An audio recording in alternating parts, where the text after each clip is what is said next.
Hi everyone, welcome to another edition of Have You Heard? I'm Richard and today's Friday. So Friday means yes day or yesterdays or yes Friday. Um, yes, enough of this. Uh, we've we seem to have got onto a path of playing one track from each album from the beginning. So we have come across to The Mighty Close to the Edge, my 1972 battered edition of the original vinyl album. And we're going to be doing Siberian Khatru today. Um, I'm a little bit scared of doing the whole side-along things at the moment, although we'll probably get to those later. And that being said, I've already done the Revealing Science of God, so what am I talking about? But I thought let's do Siberian Khatru today because I guess of the three tracks on the greatest prog album of all time, it receives the least amount of love, at least from the people that I have known throughout my life. But I'm sure there are others who like it a lot more. I mean, it's brilliant. And one thing for sure is I think it's a little proggier than And You and I.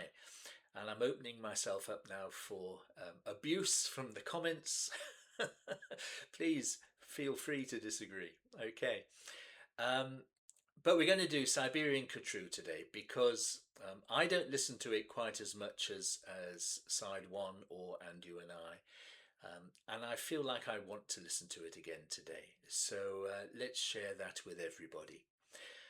So we all know about it. We all know how wonderful this album is. We all know how wonderful this lineup is. Let's just listen to the song and then have a chat about it afterwards. Okay. So here we go.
riverside tower. Green leaves reveal the outspoken Khatru.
Oh,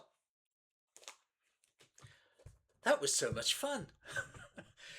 I actually haven't listened to that on headphones for quite a long time. Um, and it just felt like an old friend coming back to say hello. It was lovely. I'm so pleased we decided to go with Siberian Khatru. Um, oh yes, it it's kind of the distillation of everything yes, in 1972, isn't it, really? Um, I remember when the album first came out, one was obviously drawn to Close to the Edge and the sheer beauty of And You and I. And Siberian Khatru came along at the end of side two, uh, and it was quite busy, and it took me a while to get into really appreciating it. But it's very much the kind of song that grows and grows on you. Over the years, it just I think one just appreciates it a little bit more. I had a ball there, just listening to all the various parts, picking up on everyone's performances, moving from one to the other. Um, if anyone's restrained on that song, I think it's Rick. Um, Although he's playing lots of counter melodies along with Steve, everyone else just seems to be going for it a little bit more. Maybe that's what the song needs. I think it probably does. You've got to have that one, that um, foundation, if you like, in the melodies. Meanwhile, Chris Squire is being Chris Squire, and Bill Bruford towards the end particularly feels, as this is a jazzy kind of a song, more jazzy than the others. It feels like he's in his element. Steve Howe is at the top of his game. Um, John's vocals are immense. It's well, we all know about this album. It's wonderful, but I'm really keen to hear um, any comments that you all have. Whatever history you have with Siberian Khatru or with Close to the Edge, when did you first see them play this? Um, I saw them on the Close to the Edge tour, the 1972 tour in Birmingham, and a few times after that. Most memorably at Queen's Park Rangers football ground in 1975. They had, I think it was a garden party, something like that, and there were various bands on, but Yes were the headliners, and if I'm not mistaken, they opened with Siberian Khatru, and they were damn good. It was a really good show. They were wonderful. Um, so yeah, that's Yes, that's Close to the Edge, that's Siberian Khatru. What more can one say? But I would love to hear what all our watchers and listeners have to say. So please put some comments below. Let me know what you think. Let me know about Yes songs that you'd like us to perhaps consider playing in the future. We are sort of on a historical sequence, aren't we now? So next after this, of course, is Topographic Oceans. Now we've already done the Revealing Science of God, so should I just go on to side 2 next and do the Remembering? It feels right, and then on later episodes we can do the Ancient and then Ritual. But yeah, give me some feedback and let me know. Please like and subscribe. The subscriptions are growing by the day. I am so happy to see that, and appreciative of everybody who takes the time to listen. It's a busy world, and to sit down or even while you're doing other stuff just to watch and listen is much appreciated. This little journey of mine is continuing. We're still not yet 2 months into our little journey with YouTube, but I'm having such a ball, and it's very exciting. So I hope that continues, and I hope you stick along with me for the ride. So until the next video, which will be tomorrow, I'd just like to say thank you very much, and cheers everybody.